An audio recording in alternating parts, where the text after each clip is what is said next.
Welcome to This Explainer. Today we're unpacking a really critical, highly structured process in healthcare. We're going to look at exactly what happens when things go wrong in a clinical setting. Specifically, we'll break down how healthcare professionals handle incidents with accountability, but fundamentally without blame, through an essential framework known as open disclosure. It's a very difficult reality to face, but adverse events do happen. Even with the absolute best intentions, the most highly trained staff, and the safest systems, healthcare can sometimes cause harm to patients. But the big question we have to ask ourselves is, what happens after that harm occurs? How a healthcare facility and its staff respond in those crucial moments is absolutely vital for patient safety, continuous improvement, and above all else, trust.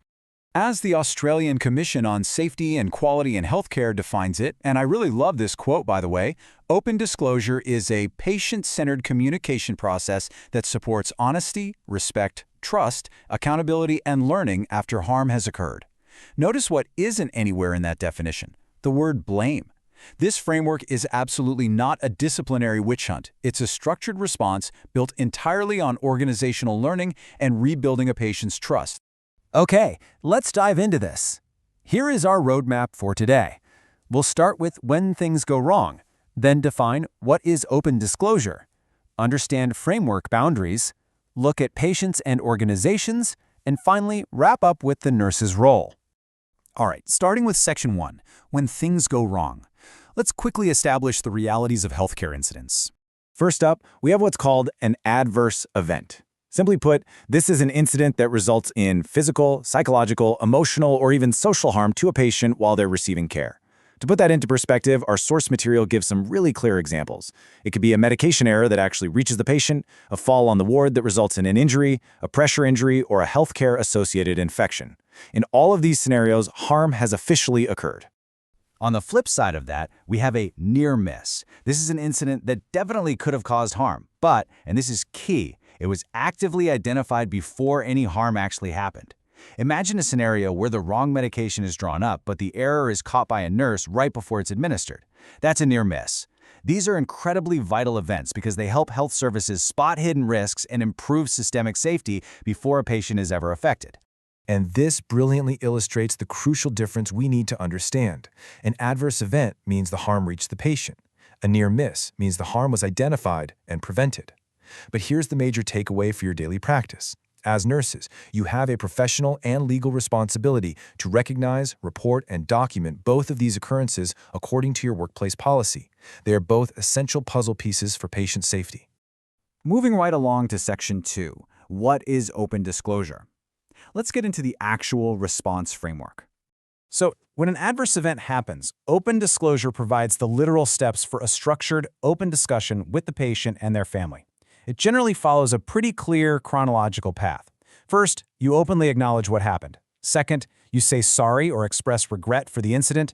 Third, you transparently explain what is currently known about the situation. And fourth, you discuss the active steps being taken right now to manage it and how you're reducing the risk of it happening again.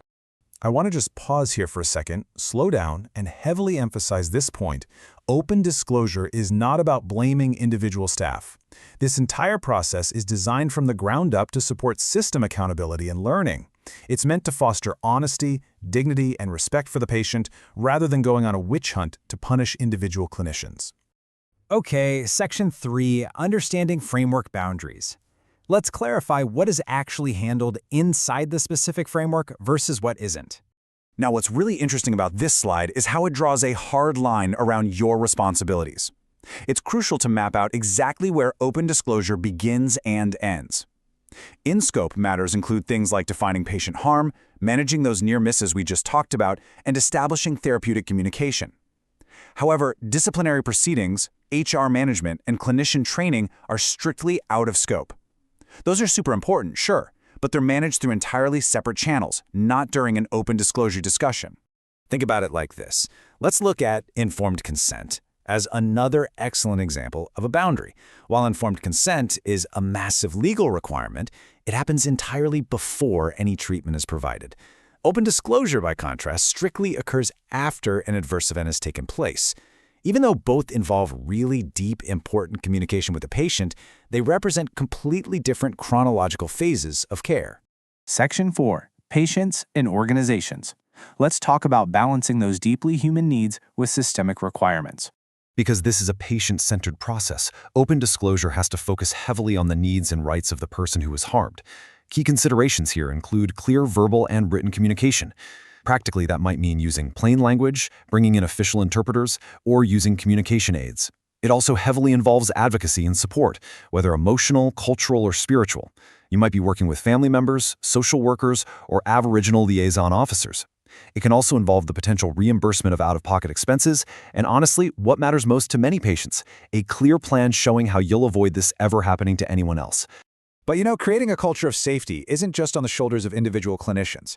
Health services themselves must provide strong overarching systems.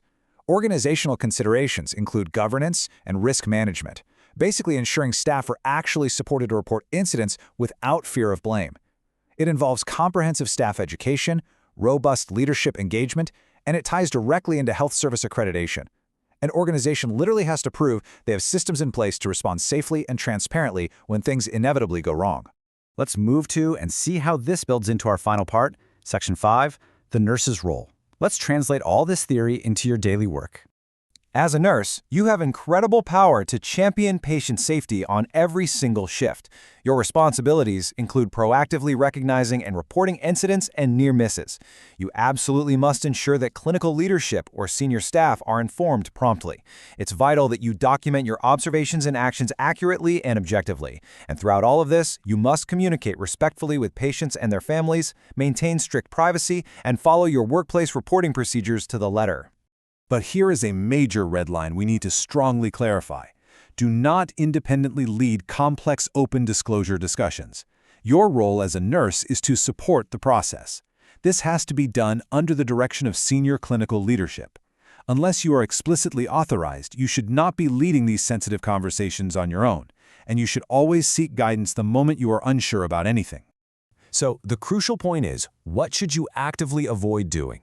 As a nurse participating in these processes, you must absolutely avoid placing blame on yourself or your colleagues. You've got to avoid engaging in speculation about why an incident occurred, and you must completely withhold any unsupported opinions. Safe, accountable nursing practice relies 100% on objective documentation and factual, transparent communication. And that brings us to our final provocative thought for this explainer. How will you use open disclosure to build trust today? Instead of viewing incident reporting as a source of anxiety, what if we viewed it as an empowering tool for deeply ethical nursing practice? Open disclosure supports patient rights, it reinforces professional accountability, and it drives continuous quality improvement across the entire healthcare system. Thank you so much for joining me for this explainer, and I really hope you leave this session feeling equipped to foster safety, honesty, and trust in your everyday practice.